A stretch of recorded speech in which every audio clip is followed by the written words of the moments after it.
Hello and welcome to Since Attlee and Churchill, the podcast about British political history since the Second World War.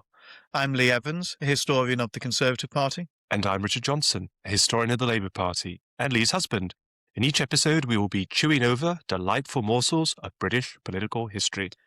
Now, I must start with an apology because I'm afraid that I lied to you in our midweek episode and said that this episode would be all about the poll tax.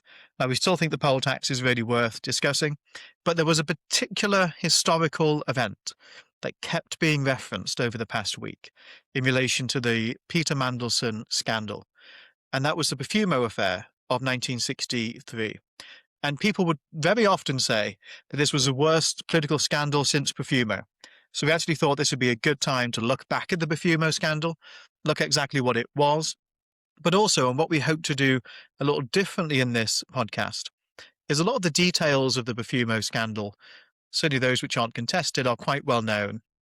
The pool at Cliveden, the fling, and all the rest of it. So rather than dwell on those too much, we'll cover those fairly briefly and then look at the political fallout of the Profumo scandal and how it really entered the canon of great political scandals. And what I would also say is I think it's worth looking at, not just because people have been saying this is the worst scandal since Profumo, which is a bit of a cliche, but actually that there are certain elements of the details of the Profumo scandal, which I hope we won't just skip over entirely, which have a bit of a resonance with the Epstein scandal, particularly the idea of curious individuals who are sort of linchpins of the establishment, who gain their access to the establishment and bring members of the establishment together through effectively grooming young women. So I think, of course, it's not a cheerful or happy topic, but it is one where I think there is some contemporary resonance as well as historical importance. You're right. In some ways, the comparisons are quite striking. I mean, it also involves American money.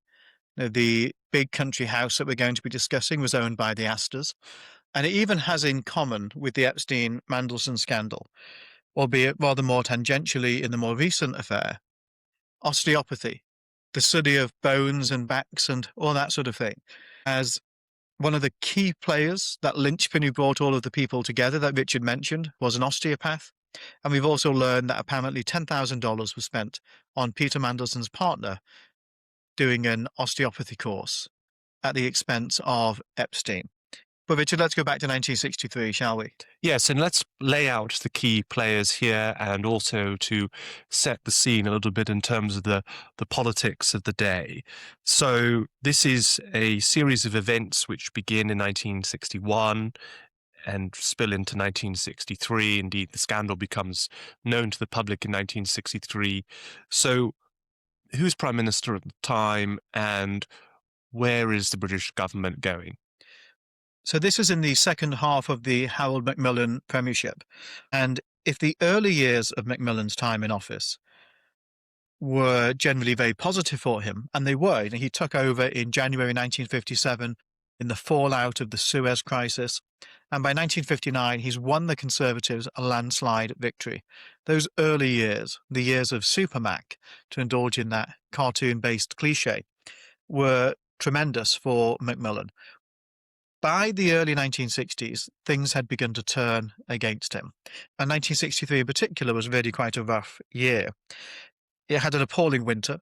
In fact, one of the novels that was shortlisted for the Booker Prize this year, called The Land in Winter, is all about being in the southwest of England in that winter of 1962 to 3. It seemed as if the nation was just covered in snow for months on end, with obviously negative economic and other effects on the country. January 1963 was also when Charles de Gaulle vetoed Britain's attempt to join the common market. Many people, including Rab Butler, his de facto deputy, think that entry into Europe was basically the framework that Macmillan had in mind for Britain in the 1960s. And with that gone from underneath him, he really lost his sense of direction about where he was taking Britain. When a government runs out of ideas, they look to Europe as their salvation. Where have we heard that before? And in January 1963, Hugh Gaitskell, the Labour leader, died. Now, that was, of course, greatest of all, a tragedy for him and his family and the Labour Party. But it also ended up being, in some respects, bad news for Macmillan too, because Harold Wilson took his place, and he was enjoying a tremendous honeymoon in the early months of 1963, when Macmillan had taken the Tories to their worst polling position since just after the Second World War, double-digit Labour leads in early 1963, with an increasing number of voters, including around half of all Tory voters, thinking that Macmillan should resign. So this period that we're going to be talking about was not the age of Supermac, but really when he was looking like a beaten up and down and out figure. Right. So we've had a Conservative government since 1951, and you've had Harold Macmillan in office since 1957. And the centre player for this scandal, the one that the scandal is named after, is Macmillan's Secretary of State for War, John Profumo. This sounds like a rather grand and important title, a very significant figure in the government, or at least that's what the impression is. Is that correct, Lee? I would say not really. So if we look at Profumo, and his name has become totally synonymous with political scandal in this country. I've often wondered, if his name was John Smith or John Walker or something, would we still remember the Profumo affair in the same way that we would remember the Walker affair or the Smith affair? I think he's a bit cursed by having an Italian surname that just sort of gives an sort of added aura of exoticism. Well, he was from a family of Italian aristocrats who then became basically British aristocrats. His father owned a very grand country house in Warwickshire. He had a bit of a typical early 20th century Tory upbringing, went to Harrow, then Oxford, and was an MP by his mid-20s. By this stage, he was in his mid-40s, and he had the title of Secretary of State for War. Now, one of the things I think is quite important to say about that title, Secretary of State for War, is it isn't quite as senior or as dramatic as it sounds.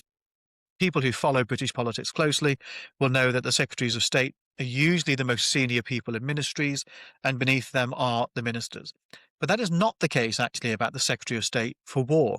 This is basically a hangover title of an earlier age. It's an ancient title, isn't it? It goes right back to the 18th century.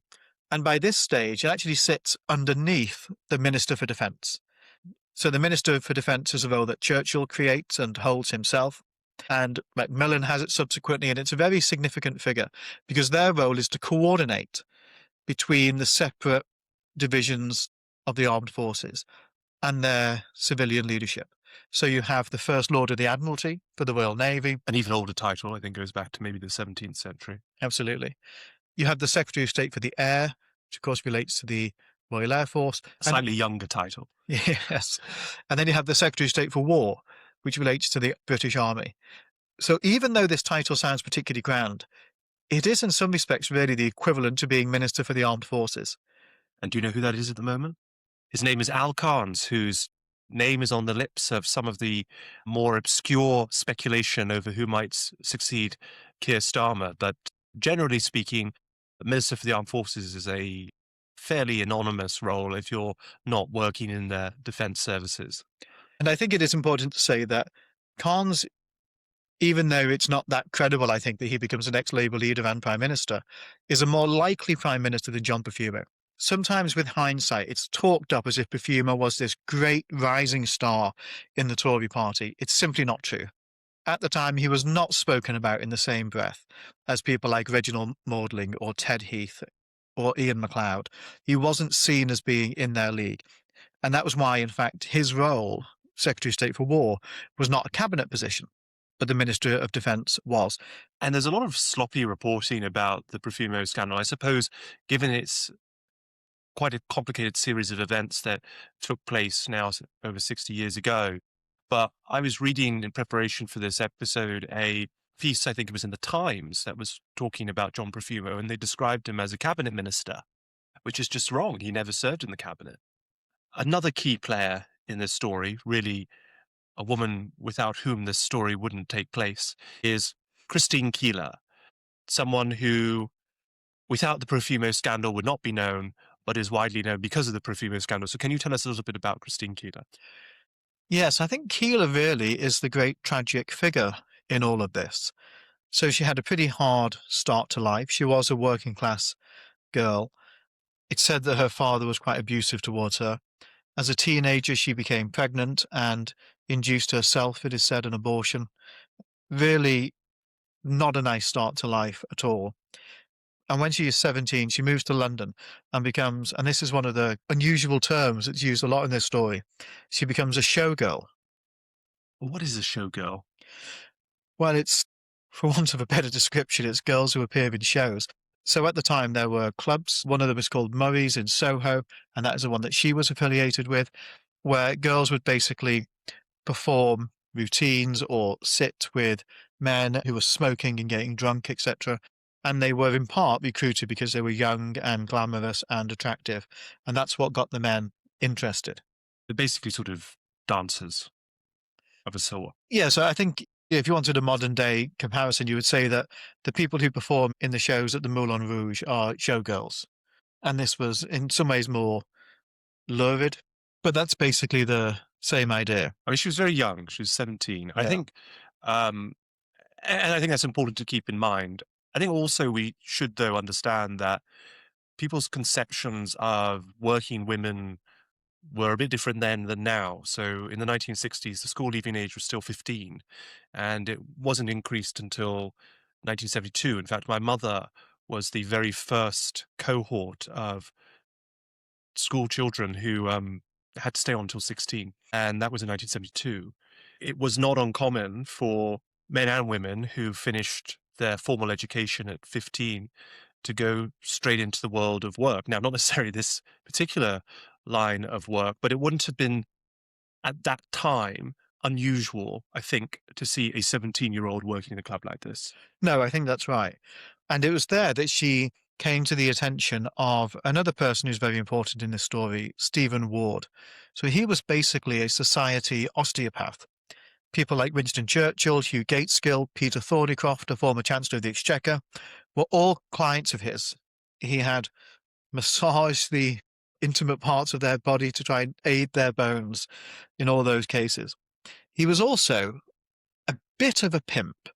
Not quite a pimp, though, really, but he is, I suppose, the Epstein-like figure in this, because he cultivated this string of working-class girls who he himself rarely became the lover of, and nor did he profit from them and what they may have got up to or did get up to with many of his aristocratic and society friends. But he sort of had this coterie of attractive young women around him who he groomed and exploited, but not financially, really, for social access and for social gain and social kudos. And Christine Keeler was one of them. Yeah, I think that's right. There's a very good podcast series if you want to listen to this about the Profumo scandal, 6-part podcast series by Matt Ford and Alice Levine. In one of the episodes, they interview Christine Keeler's son, Seymour Platt. And Platt, it's interesting, the podcast was done a few years ago now, so it's not referencing the very latest revelations about Jeffrey Epstein, although he was known at the time of the podcast as a dodgy character, and Seymour Platt calls Stephen Ward Epsteinian as a reference to Epstein. So there is something about this idea that the man who is not selling access to women through cash transfers to himself, but in effect he's introducing high society to young women and using that as his way of maintaining very close linkages with important and powerful people in British society. You can see, obviously, some of the parallels there with Jeffrey Epstein. And I think it's rather curious that in the telling of the story, sometimes Stephen Ward is presented as a victim himself in this. So about 10 years ago, or in 2013, there was a book that came out by Jeffrey Robinson called Stephen Ward Was Innocent, Okay? The Case for Overturning His Conviction. And Andrew Lloyd Webber, that same year, wrote a musical called Stephen Ward, in which Lloyd Webber presented Stephen Ward as a kind of kindly, gentle guide to Christine Keeler. And there are these sucrose songs, almost kind of semi-love songs between the two of them. He had one performed at the Royal Variety Performance in front of the now King. And you can watch it on YouTube, and it's pretty uncomfortable viewing, actually. Certainly knowing the events of the Profumo scandal and watching that, I'm really not sure why he chose such a dodgy character as someone he wished to rehabilitate. Now, there are reasons why one could say that Stephen Ward was wronged, in the sense that many of his high society friends turned on him and refused to defend him, and there were people who perjured themselves in the telling of his crimes. But it's not the case that he was just an innocent figure in this by any stretch of the imagination. I think that's right. And maybe we address this point at this time. The way this all ends for Stephen Ward is that he's put on trial for profiting from the proceeds of immoral acts. And of that, he is probably quite literally innocent. The jury does actually find him guilty, but it's very unlikely that he actually profited financially directly from some of the things that were going on. His defense case is that these girls cost him more than he made off of them financially. And that's the heart of the argument for why his conviction should be overturned. Yes, but the jury found him guilty anyway as part of that trial, and he took his own life. And he is seen as being the scapegoat, really, for the establishment that had been outed for their own absurd and immoral acts. And he is seen as the fall guy. But that does not mean he is an innocent player in this whole scandal. In fact, he is really one of the most sordid figures in the whole affair. And it is through him, in fact, that Profumo and Keeler meet. So one of the people who Stephen Ward befriends is the Viscount Astor, Bill Astor. He lives at Cliveden in Buckinghamshire, what's now an incredibly grand hotel and National Trust property, and was already by this stage actually in possession of the National Trust. But the Astors did still live there, and Ward was given to basically use as he liked a cottage on the grounds of Cliveden, where he would often go at the weekend and host parties, including with many of these young, attractive working class girls that he had picked up over the years. And it's in 1961 that Ward is there with Keeler. And at the same time, the Viscount Astor is having a very grand dinner party, which includes the President of Pakistan, curiously, several members of Parliament, and the Secretary of State for War, John Profumo. And it is afterwards that they all happen to meet. It's the middle of summer, it's an incredibly hot day, and they all happen to meet around the swimming pool at Cliveden. And so, in the telling of the Profumo scandal, there's this moment where Profumo and Keeler first meet around the swimming pool. In one telling of the story, Keeler is effectively naked. She's wearing a towel because she was borrowing a swimming costume that didn't fit.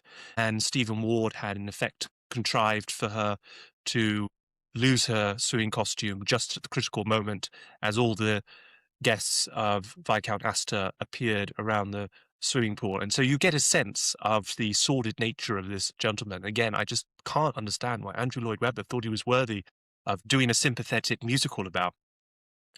In any case, they briefly encounter each other. Profumo is taken by her. And so Profumo asks for her phone number. She's at the time living with Stephen Ward at his house in Wimpole Mews in London. So she says, arrange that through Stephen Ward, which is what happens. And the following day, there is a picnic, and the guests of both Stephen Ward and Viscount Astor sort of mix again on the grounds of Cliveden. And one of the guests at that picnic is a naval attaché at the Soviet embassy, Eugene Ivanov. And Ivanov is known to Stephen Ward. They actually, apparently, the story goes that they met at the Garrick Club. Ivanov was introduced to Ward by the editor of the Daily Telegraph. Can you believe that? And he is someone who is known to enjoy high society life. He's a heavy drinker and a notorious womanizer, and is someone we now know did not treat women with great respect. But he was, through Stephen Ward and his other connections in British high society, introduced to all kinds of individuals. At this picnic, he's introduced to the Secretary of State for War, John Profumo, on previous occasions. He'd been introduced to Princess Margaret. Apparently she didn't take to him because he accused her of dyeing her hair, which she thought was a very rude thing for him to say.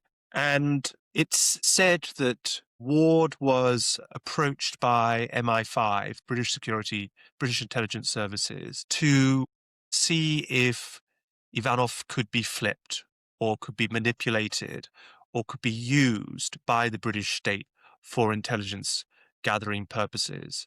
And Ward, therefore, was quite keen to use again his access to these young women as a way of bringing Ivanov closer into his net. And so at the end of that weekend's festivities, he suggests to Ivanov that he drives Christine back to the house in Wimpole Mews in London from Clifton, which he does. And it's said that when he drops her off, he doesn't leave, he stays, he brings a bottle of vodka, and they spend the night together. This becomes a crucial detail in the story of the Profumo scandal. Yes, so that is the general telling of it. It's worth saying that some people doubt whether or not Keeler and Ivanov actually ever had a fling together. And to the extent that they did, nobody seems to really think it was any more than one night. But certainly, Ivanov as a Soviet spy, I don't entirely know the extent to which the term spy is useful, to be honest. And he worked literally for the Soviets.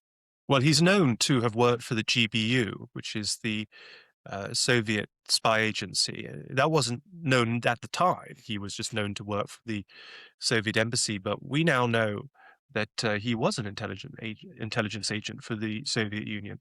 Sure, but all I mean is that he wasn't a spy in the sense that he wasn't a totally undercover figure.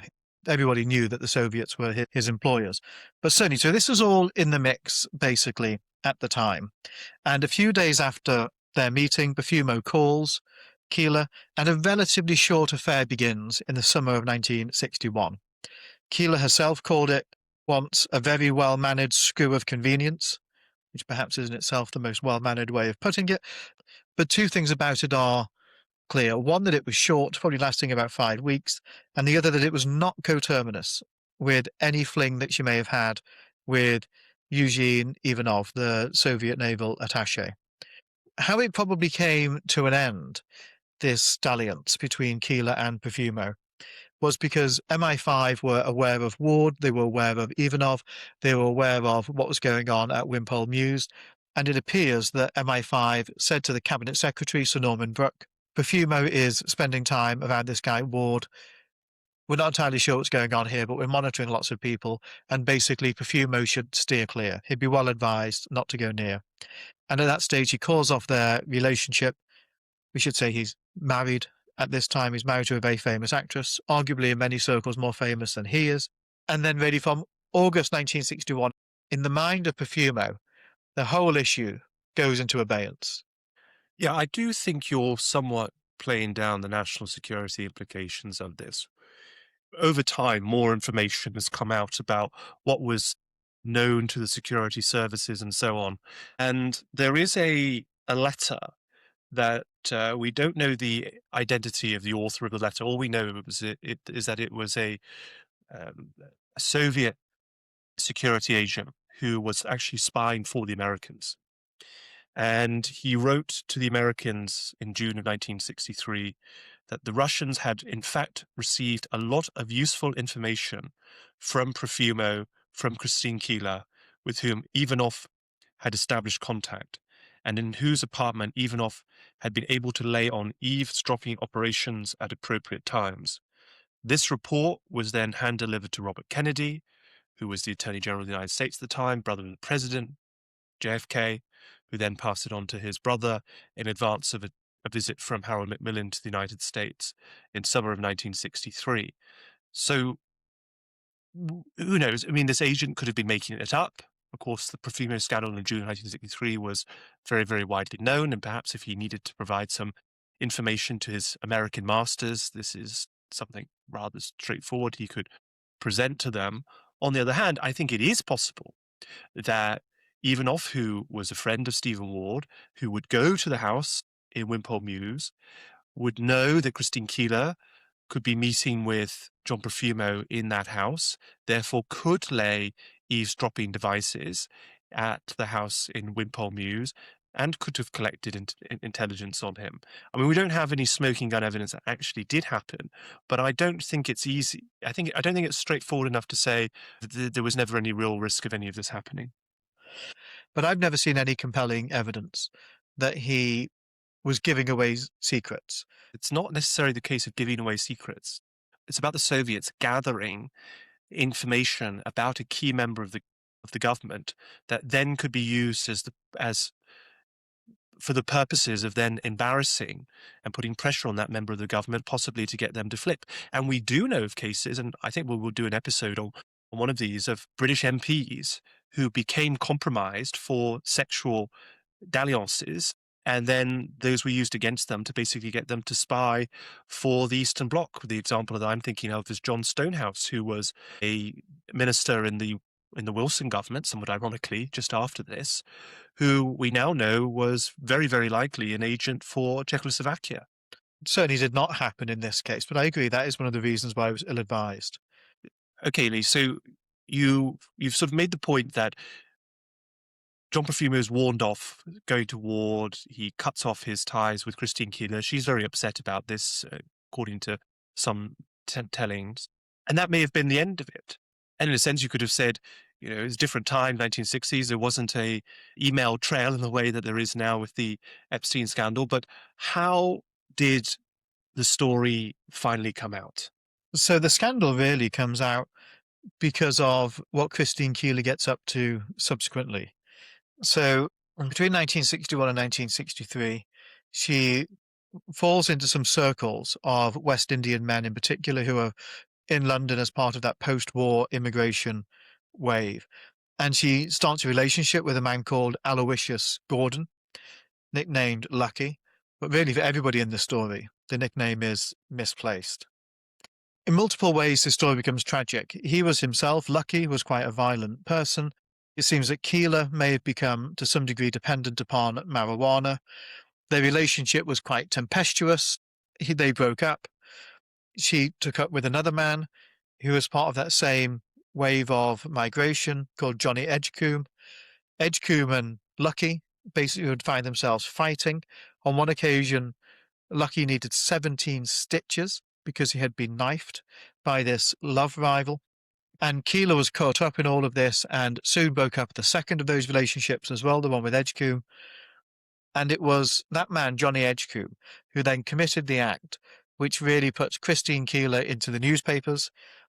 She's lived with both of these men and moved around quite a bit in that time, but she finds her way back to Stephen Ward's flat in December of 1962 as Edgecombe turns up with a gun and fires. And this then becomes a newsworthy story. This is a pretty affluent part of central London. And there's a shooting. The shooting is aimed at two relatively young women, one of whom was Keeler, the other of whom was her friend, Mandy Rice Davis. And the press flood to the scene and become very interested in it. Part of the reason why that becomes so salient, I think, is it gets tied up into some panic about immigration and social change, as well as in some people's eyes, let's be honest about it, racism, particularly about young white girls and black men having relationships, something which for some people was very controversial at the time. And controversies around it, particularly involving shootings, were likely to sell newspapers. Amidst all of this attention going on and the criminal proceedings around that, Keeler basically starts blabbing. And one of the things that she blabs about is the relationship that she had with John Profumo. And she sells the story as well as a letter that he wrote to her calling off the relationship. It doesn't say they had a relationship, that's not confirmed, but he does refer to her as darling at the beginning, and it's clear that there's some connection between them. It's on Ministry of War notepaper as well, which gives it some certain provenance.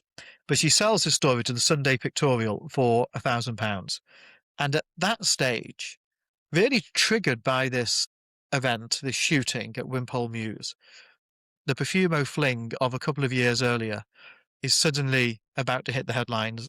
Right, and so just to add to that, you've laid it out very well there. Why is this in the news? Well, it's also, I think we have to be frank.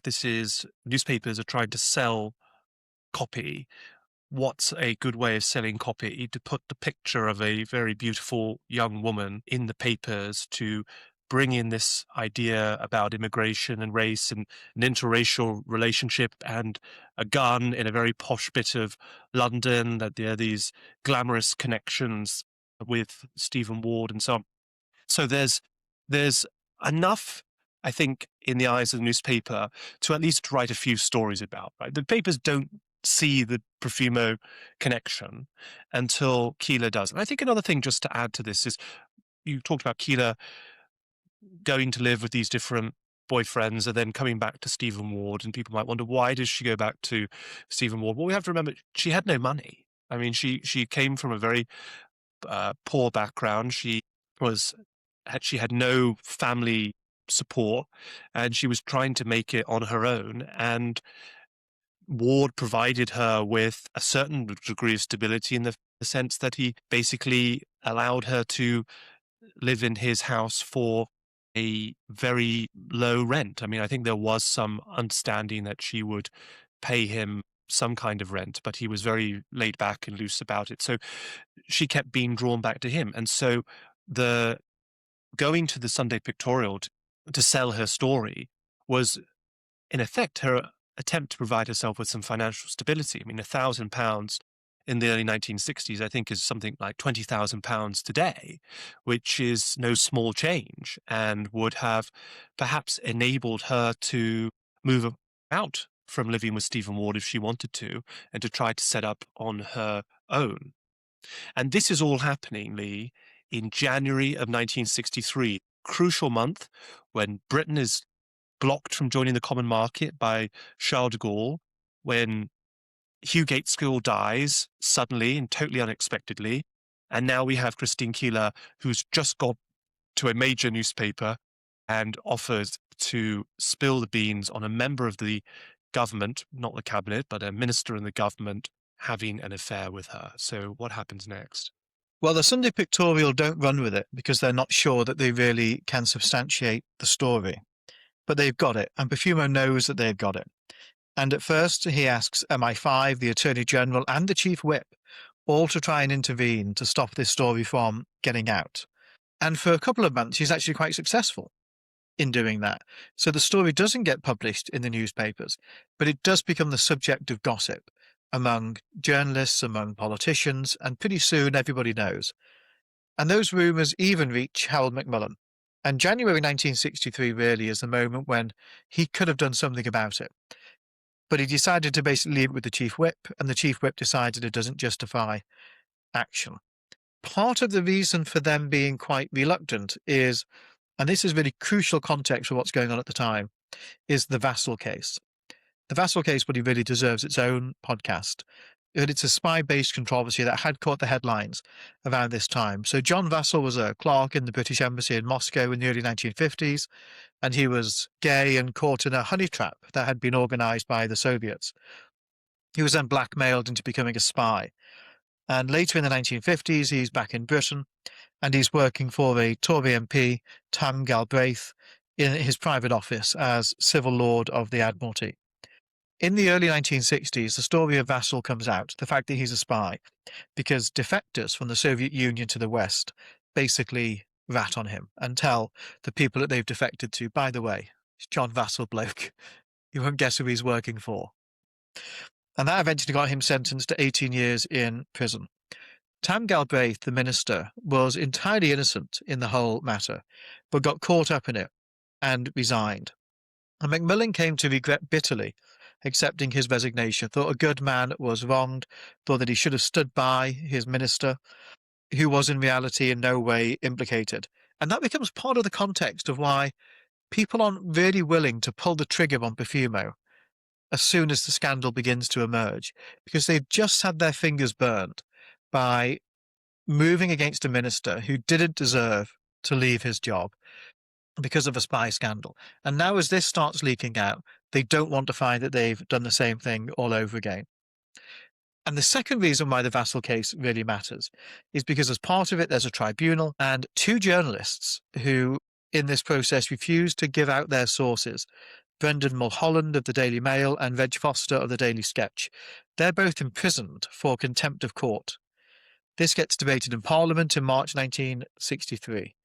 So where things are at this moment, and this is really when Parliament takes centre stage in this whole scandal, and what really becomes a story about ill-advised relationships, adultery, and gossip becomes a story of mammoth scandal and outrage.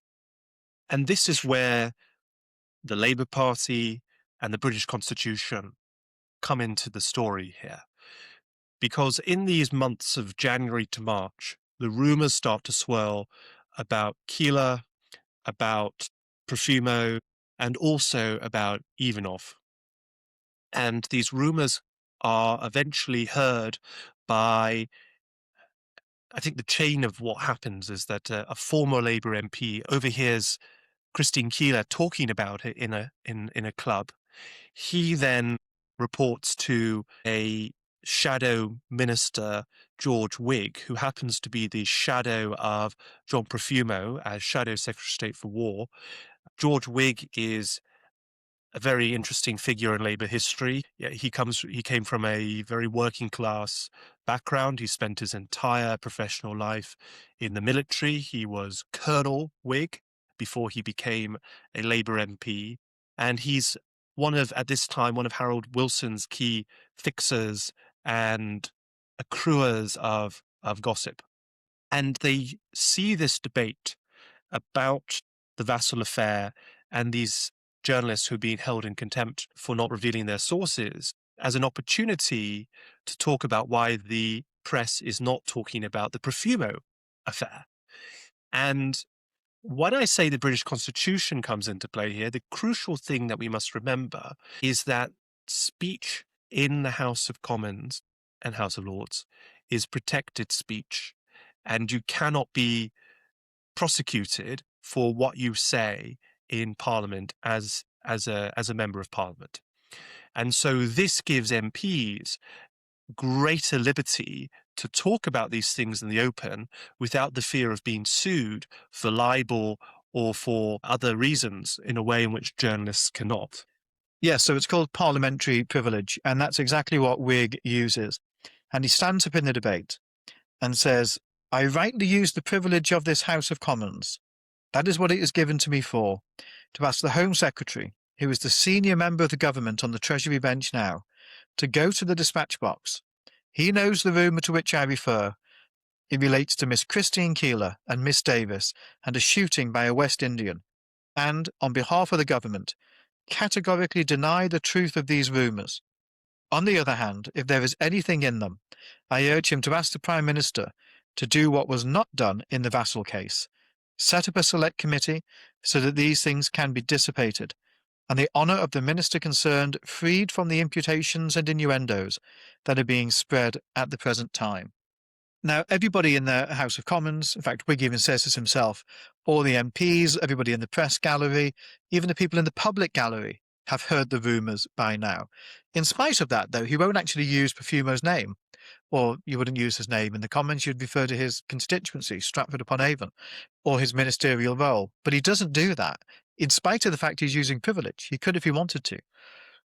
And at this time, some people know about the rumours that Profumo may have had an affair with Christine Keeler, but other people believe that there's this security dimension as well, because they've also heard about the rumours of her affair with a figure in the Soviet embassy.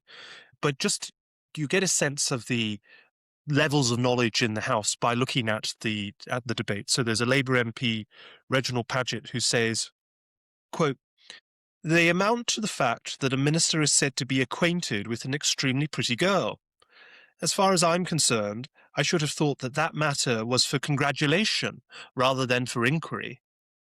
And so then Barbara Castle responds to this and says, "My honourable and learned friend, the member from Northampton, Reginald Paget, said that if this is just a case of a minister having been found with a pretty girl, good luck to him. But what if there is something else of much greater importance? Hint, hint. What if it is a question of the perversion of justice that is at stake? There has been sufficient rumour to warrant the complete probing of this matter in the interests of everybody. And Dick Crossman stands up and basically says to people, look, if you want to find out the details, they're going to be published in the newspapers in Paris tomorrow. So if you can get a friend to get you a Parisian newspaper, you'll find out what we're talking about. So really, we're on the edge of the scandal breaking at this moment. And so Profumo is called into the House of Commons in the early hours of the morning. Now, this is before, quote unquote, family-friendly hours for Parliament. This is all happening about 2 a.m. Profumo arrives there. It's said that Profumo had taken sleeping pills or something to help him sleep and was dragged out of bed, feeling pretty drowsy, taken to the Commons. And at around 3 o'clock in the morning, a group of about half a dozen ministers sat him down to ask him basically, is this true? Now, did you have an affair with Christine Keeler? Ian MacLeod apparently put it more directly and with slightly fruitier language, which might lose us our clean rating on podcast platforms. And Profumo, drugged up and on the spot, lies. He lies to his colleagues to their faces. He says that he didn't have an affair with her. And really, that is the point, really, where this scandal takes on a new life of its own. Because so far, there's sordid details about certain people, there's misjudgments, like you say, there's this adultery of Profumo. But at this stage, once he's lied to his colleagues, he's set off a lie, which he then takes further still. And it's at that point that effectively Profumo's colleagues say to him, look, you need to give a personal statement in the House of Commons. You need to address these rumours head on. If they are not true, you need to say they're not true. They will help to put a dampen on the swirling and wilder speculation that's going on and on, fueled by Whig, Castle and Crossman. Whig, Crossman and Castle sounds like some sort of market town solicitors, but very high end, I would say. Very effective in this case. And so the next day, Profumo stands up in the House of Commons and gives this personal statement. And to some degree, he is honest about the relationship he had with Christine Keeler. He mentions that him and his wife had a standing invitation to visit Stephen Ward. But he says, quote, Miss Keeler and I were on friendly terms. There was no impropriety whatsoever in my acquaintanceship with Miss Keeler. Mr. Speaker, I have made this personal statement because of what was said in the House last evening by the three honourable members, and which, of course, was protected by privilege.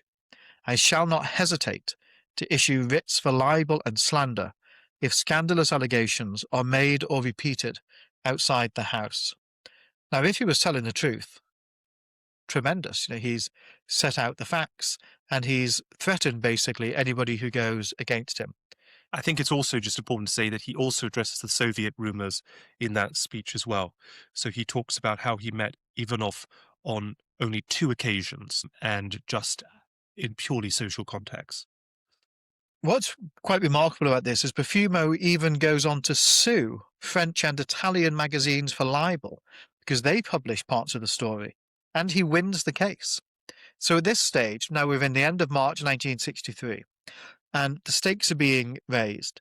And you could see really why his colleagues, including Macmillan, believed him, particularly when you add it into the context of Tam Galbraith and the Vassal case, because he's denied it to his colleagues in government, he's denied it in the House of Commons, he's denied it to his wife, and he's successfully sued people for libel when they've published it. And for people like Macmillan in particular, he finds it unimaginable that Profumo could be lying. The only doubt that is in Macmillan's mind is about the letter, which he's now seen, in which Profumo refers to Keeler as darling.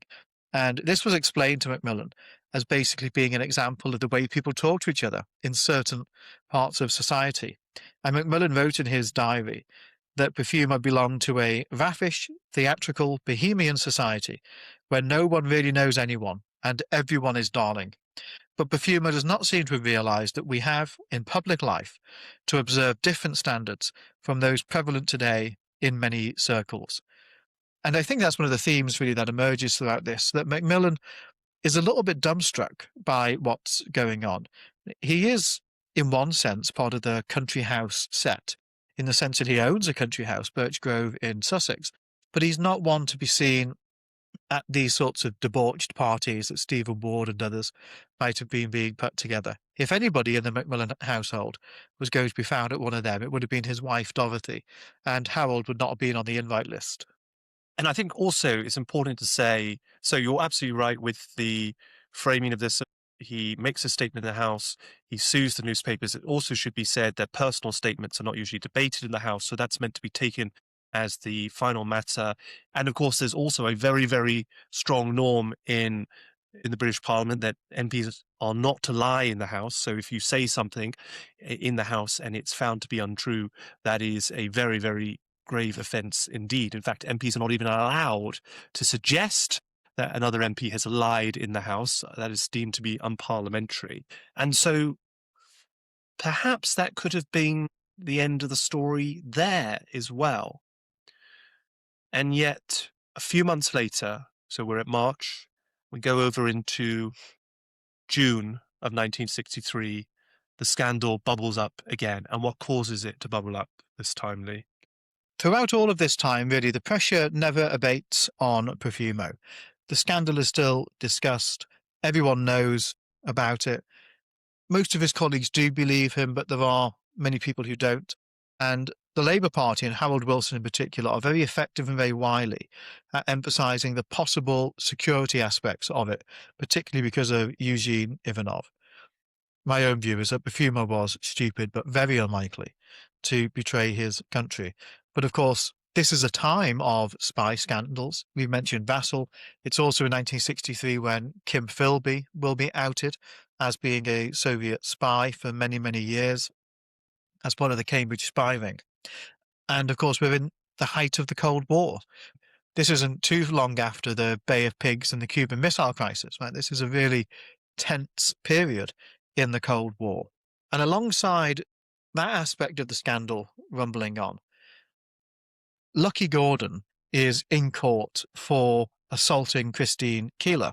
And Keeler herself appears in court. She had previously failed to attend a court case earlier. And so that gets the whole thing back on the front pages. And it's at this time that Profumo himself actually basically concludes that the game is up. So he is away in Venice with his wife and he confesses all to her. They then agree that they will cut their trip short and go back to London and face the music. At that time, Macmillan is up in Scotland on holiday and he hears of it, that Profumo basically has admitted that he lied and he's resigning from government and he's resigning as a member of parliament. But Macmillan tries to act almost dismissive of it in a sense. He certainly didn't cut his holiday short and he stayed there. But then the whole thing spilled out. And with Profumo having admitted his lie, the press feel free to publish the truth and what they knew about what had happened. And one of the things that I just wanted to mention in this was about how in the National Archives there is the note which is signed Rab Butler in Macmillan's absence. And at the top it says, Admiralty House, Whitehall. The Right Honourable John Dennis Profumo, OBE MP, Secretary of State for War, having tendered his resignation, Mr. Butler, with his humble duty to the Queen, in the absence of the Prime Minister, has the honour to recommend that your Majesty be graciously pleased to accept it. And at the top it says, Approved, ER, where the Queen signed to confirm on the 5th of June 1963 that Profumo's career was over. And it's once then John Profumo admits that he's lied, that the Labour Party pounces on the government now. And as you say, Lee, Harold Wilson, the Labour leader, is very keen to make this not a sex scandal, but a national security scandal, because the claim here is that if Christine Keeler was having romances with both the Secretary of State for War and the Soviet embassy's naval attaché, who was believed to possibly be a spy, that there could be some transfer of national security secrets between them, or indeed that John Profumo himself could be compromised in a way that could lead to the revelation of national security secrets. Yes, Wilson is tremendous at prosecuting his case, and the key moment of drama is on the 17th of June when Macmillan is back and the matter is being debated on the floor of the House of Commons. And Wilson begins by saying, "This is a debate without precedent in the annals of this House. It arises from disclosures which have shocked the moral conscience of the nation. There is the clear evidence of a sordid underworld network, the extent of which cannot yet be measured, and which we cannot debate today because of proceedings elsewhere." So his focus really, Wilson's known for being quite a wit in his speeches and in Parliament, but all that is gone now. He's being sober and serious and stern. He goes on to say, "We are not here as a court of morals, though the nation as a whole cannot escape the responsibility so to act. But questions affecting national security," this is a very point Richard's been making, "questions affecting the duty of ministers to this House must be pressed and probed today." Really, the most damning bit, I think, of what Wilson says are his attacks very directly on the Prime Minister, Harold Macmillan. And he turns on Macmillan and points out that he himself, Wilson, had previously raised these issues with him earlier in the year, and that Macmillan hadn't taken them seriously. Wilson says this was symptomatic of the indolent nonchalance of the Prime Minister's attitude to this, the attitude of, "What has this to do with me?" Wilson then asks whether the Prime Minister had even passed the information that Wilson gave him onto the security services, and says, "I believe that the first the security services knew or even guessed about this very big security risk was when a Sunday newspaper told them a few months ago. If this is true, the Prime Minister must be frank about this. This would imply that the £60 million spent on these services under the Right Honourable Gentleman's Premiership have been less productive in this vitally important case than the security services of the news of the world. So though I personally acquit the Right Honourable Gentleman of foreknowledge or complicity in this matter, of course I do, of course we all do, I mean complicity in the misleading of the House, he cannot be acquitted of a grave dereliction of duty in failing to find out. The House was grossly misled and abused, not by his complicity, but by his inadequacy." And of course, I think for those who are listening to this episode at the time of the Peter Mandelson scandal, you can see how there are certain parallels here where it's a move from a discussion about a sordid sex world to then a discussion about potentially compromising national security and national secrets that are being passed on by members of this network to a prime minister who, while himself is under no suspicion of being involved in this at all, or even having knowledge of it at the time, is then being held to account for the fact of all of this in a very skillful way by the leader of the opposition. And I think we can see that another parallel between then and now is in the fairly cloth-eared response of the Prime Minister. Yes, so Macmillan's response, in fact, is a little bit like Keir Starmer's recently. In one sense, it's unusually emotional, certainly for Macmillan. So he says, quote, "On me, as head of the administration, what has happened has inflicted a deep, bitter, and lasting wound. I find it difficult to tell the House what a blow this has been for me."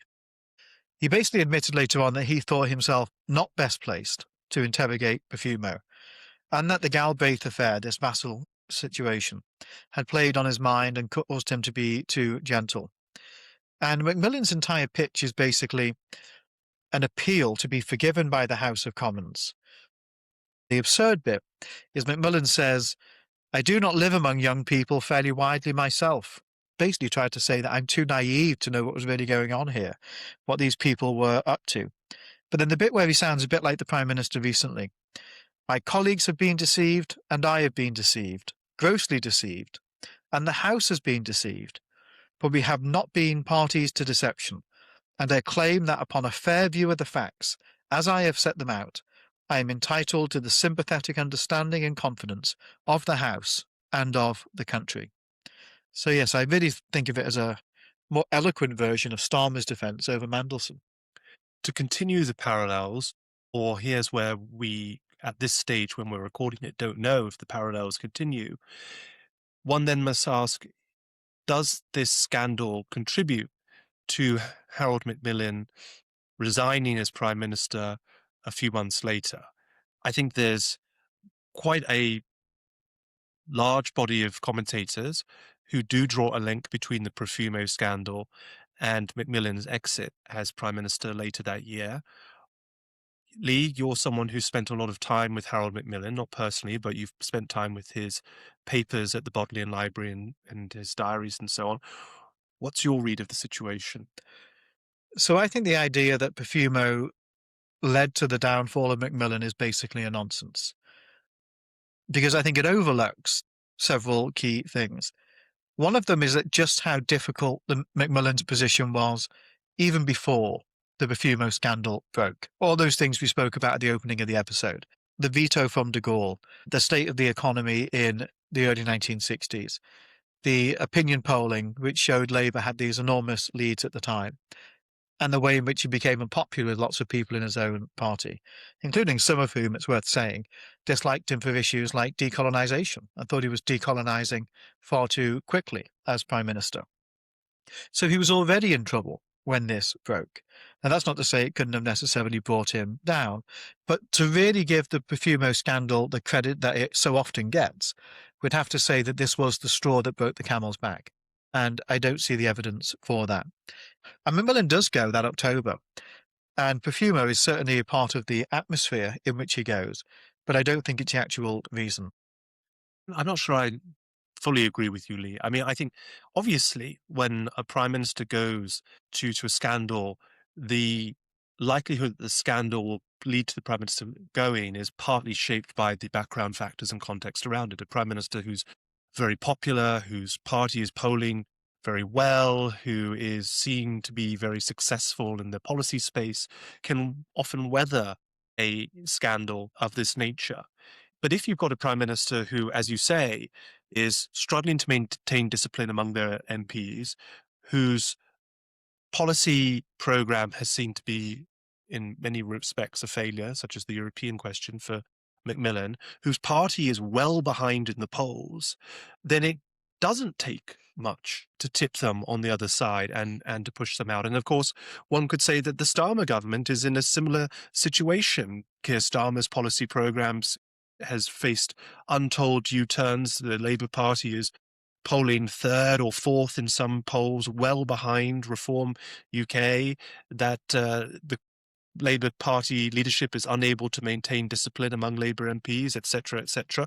And so maybe it does take something like a fairly obscure sex scandal to be the straw that breaks the camel's back. Now, Macmillan doesn't go immediately, which might be backing to your claim, but part of the reason I think he doesn't go immediately is because he does the classic government delay tactic, which is to commission a report. Yeah, so just on this point about Macmillan resigning there, I think the reason why I don't buy into it, and we can't dwell on this too much, but we could do another episode about Macmillan's resignation, is that by the time he goes in early October, the opinion polling is much better. The Profumo scandal has begun to fall away in public imagination. The report that we'll talk about in a moment has come out and basically said, aside from not acting early enough, Macmillan didn't do anything wrong in the process. The exact circumstances of him going are that he has been changing his mind between staying to fight the next election or resigning for quite some time. He eventually resolves that he will in fact stay. The cabinet endorses Macmillan to go to Conservative Party conference and say, I will lead you into the next general election. And then he has this health crisis and he needs an urgent operation on his prostate. And at that stage, he decides he's not got the strength and that settles his mind for him. It's certainly true to say that the health crisis gives Macmillan a way to leave office with some dignity after a year of political scandal and difficulty. But I see that as being the exact circumstance of him going, and Profumo just one of many things in the background. The contrast I would make, for example, is in say, the downfall of Boris Johnson. You've got all of these things going on in the background about Owen Paterson, about Partygate and all the rest of it. And the Chris Pincher scandal becomes the straw that breaks the camel's back, and that's the basis on which he goes. I see the Profumo scandal as being the equivalent of something like Partygate or the Owen Paterson affair, not the actual thing that causes him to go. You mentioned the report that was commissioned after this. This was done by Lord Denning, who was particularly asked to investigate the security aspects of it. And we should say Lord Denning, Lord Justice Denning, Master of the Rolls, the second most senior legal figure in the kingdom. Also a hilarious prude as well in terms of how he investigated these things. He was a man who you would not doubt that he would take a stern view of much of what was going on, and indeed he did. Not keen on homosexuals, for example. But much to his credit, it was a very efficiently put together report. So it came out in September, having only been commissioned a couple of months earlier. And he actually went into the whole thing, not just the security aspects, and poured over all of the moral failings, really, of the people involved. But Denning did discover that there were basically no security implications to this. And Some people, for what it's worth, some people would say this is part of the establishment stitch-up. sure, some people would, but it was a huge blockbuster moment. So the report itself became a bestseller, and after Macmillan resigned, he only spoke 3 times in the House of Commons between resignation and leaving Parliament at the next general election. Once on the death of Kennedy, once in the valedictory speeches for Winston Churchill, who was also leaving Parliament at that election, and then the third one was on the Denning report. So this was a hugely important moment, and for Macmillan, pleasingly, he was pretty much acquitted in it. So you have Christine Keeler, who actually later that year goes on trial herself for perjuring herself in the trial of Lucky Gordon and is found guilty of perjury and is sentenced to prison, is sent to Holloway prison on perjury charges. So things don't work out very well for her. As you mentioned, Harold Macmillan resigns in October of 1963. Stephen Ward kills himself during his trial in the summer of 1963. And John Profumo exits from public life. And I think we should focus a little bit on John Profumo's life post the scandal. The scandal, of course, is in 1963. John Profumo lives until 2006. And so what does he do with his life since then? And perhaps this may be a little bit of a lesson for Peter Mandelson if he is thinking about what he's going to spend the rest of his years doing. Well, when he leaves politics, he basically shuns the limelight for the rest of his life. There is a by-election for his seat in Stratford. The Conservatives hold a by-election, but on a much reduced vote share. And for much of the rest of his life, Profumo gets involved at Toynbee Hall in East London and helps homeless people, people with alcohol and drug dependency issues, even at times washing and cleaning, it said 3 days a week at the site. And he basically lives the rest of his life in a way as an act of penance for the great mistake that he made in the early 1960s. In 1975, he eventually receives a CBE for charitable services. And one of the things that's quite striking about this, I heard Giles Brandreth tell a story about the late Queen, where at Margaret Thatcher's 70th birthday party in 1995, the Queen, of course, it's one of those things about if you invite a sovereign to your birthday party, you're no longer the most important person at it. And the Queen was asked basically who it was that she wanted to sit next to. And one of the guests was John Profumo. And remarkably, the Queen suggested that she would sit next to him. And I think this is rightly seen by Brandreth and others as being a way for the Queen to signal. And actually, yes, he made a big mistake 30 odd years ago, but he has been pretty humble and apologetic and has done his time basically and deserves to be recognized by polite society. And a few years later, when Tony Blair's prime minister, he goes to Toynbee Hall, and there's a video that I found on the video archives of Tony Blair being greeted at Toynbee Hall by John Profumo, and that they have a walk and a talk together. Again, I think a signal of his rehabilitation.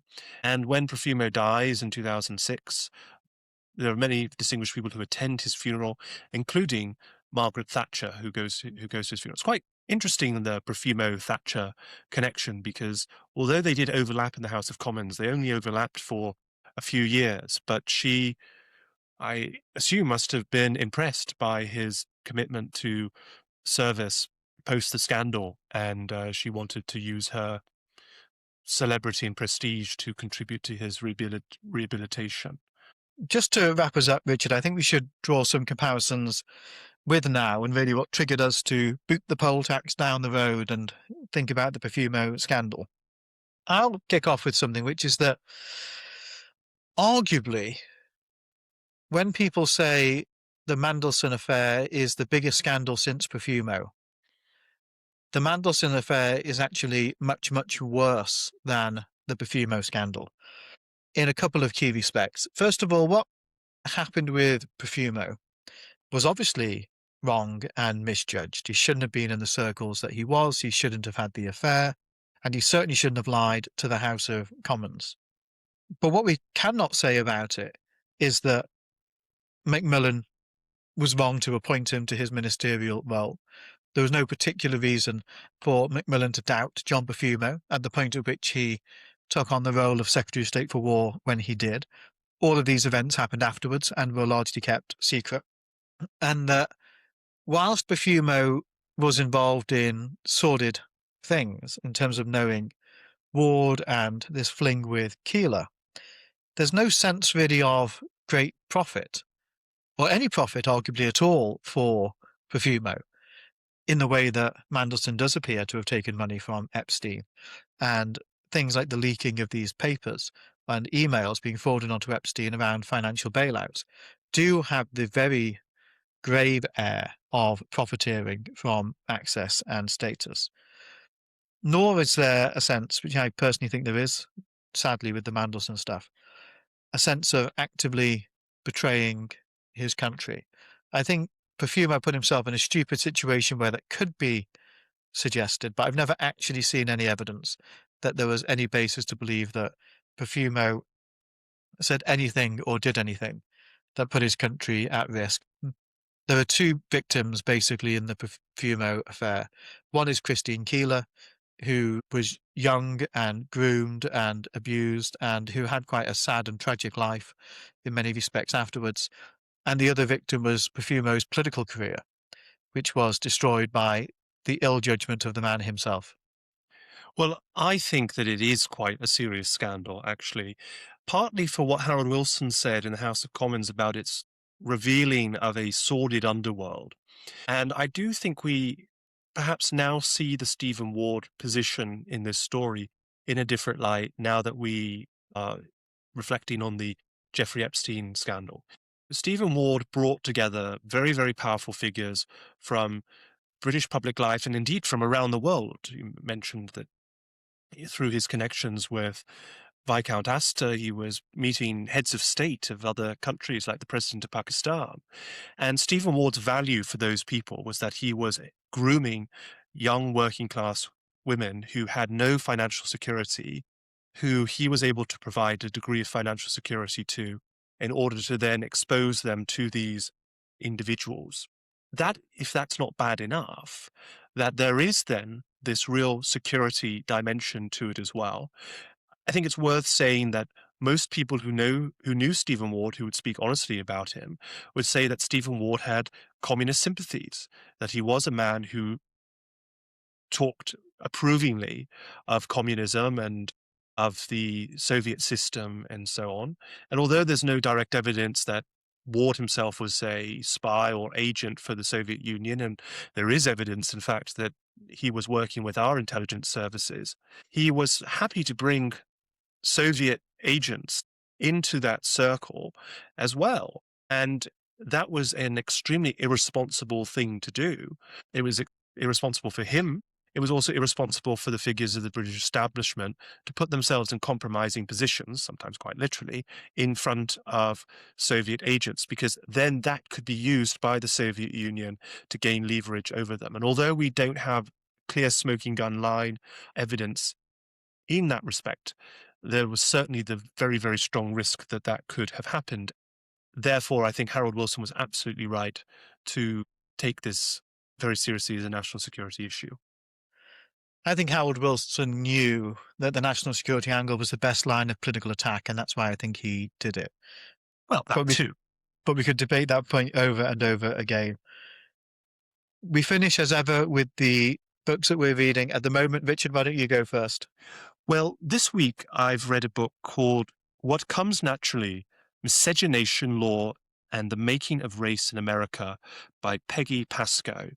And I thought I'd mention this book in the context of this story, although this is a book about anti-miscegenation laws, which were bans on interracial marriage in the United States. I thought there was a little bit of a connection with Christine Keeler and her West Indian boyfriends, which attracted so much public outrage in certain elements of British society in the 1960s. In the United States in the 20th century, a majority of American states banned interracial marriages. Some states just banned marriages between white and black people, but other states also banned marriages between white and Native American people, between white and Chinese, Japanese, Indian, even white and Filipino people in California were not allowed to get married. What's so interesting in this book, and there are lots of interesting things in this book, but a couple of things that just I think are worth reflecting on.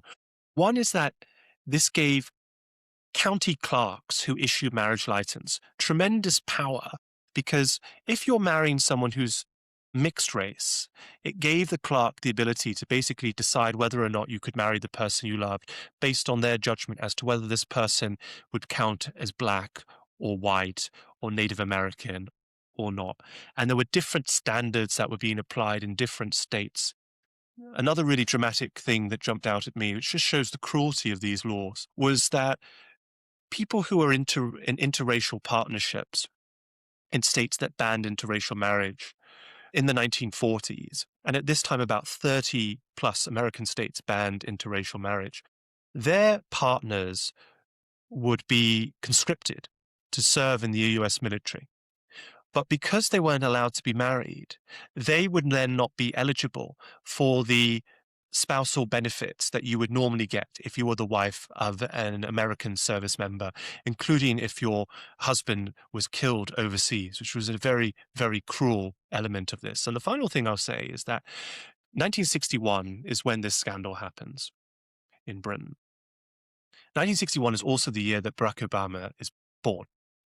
And it's also the year that his parents, Ann Dunham and Barack Obama Sr., got married. They got married when Ann was about 3 months pregnant in Hawaii. And when Obama was married, and of course his mother was white and his father was black, that marriage would have been illegal in more than a dozen US states. And it wasn't until 1967 that the Supreme Court finally overturned the bans on interracial marriage across the American states. So it's a fascinating story. There's also this really interesting thing about within the black community. This issue divides the black community in a way that other elements of segregation don't, because there's a conservative view in the black community which is against interracial marriages and so on. So it's a really, really interesting book, and I do recommend it. What Comes Naturally.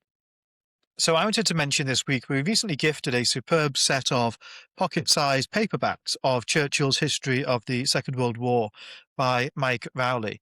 And I've been flicking through some of those. This is the first edition I've got in my hand at the moment, The Gathering Storm. This is broken down, this paperback set, into 12 volumes. And of course, they are really the means by which Churchill wrote the narrative himself for this history of the Second World War. History will be kind to me, for I intend to write it. And actually, they ended up being very unkind to Stanley Baldwin, whose reputation never really recovered from the damage that Churchill did to it. But we'll park that for now. What I actually wanted to mention as well this week is a podcast I've been listening to on the Churchillian theme. It's called, and I quite like the title of this podcast, Churchill, the Finest Half Hour. And it's a collaboration between Professor Richard Toy and Dr. Warren Doctor. I've just started listening to a new series they put together about Churchill and Roosevelt and their relationship. And I think it's a podcast actually with some great dynamics between the hosts. They've clearly got their own areas of interest and expertise, which go together quite nicely. And they're all only about half an hour. So they've got much better discipline, I would say, than we sometimes have in allowing Since Attlee and Churchill to run over somewhat. But we'll pop a link to their podcast in the show notes if you're interested in delving in a little bit more to the life of Churchill. It's called Churchill, the Finest Half Hour. That's all for this week, Since Attlee and Churchill. We'll be back on Thursday with our next midweek instalment.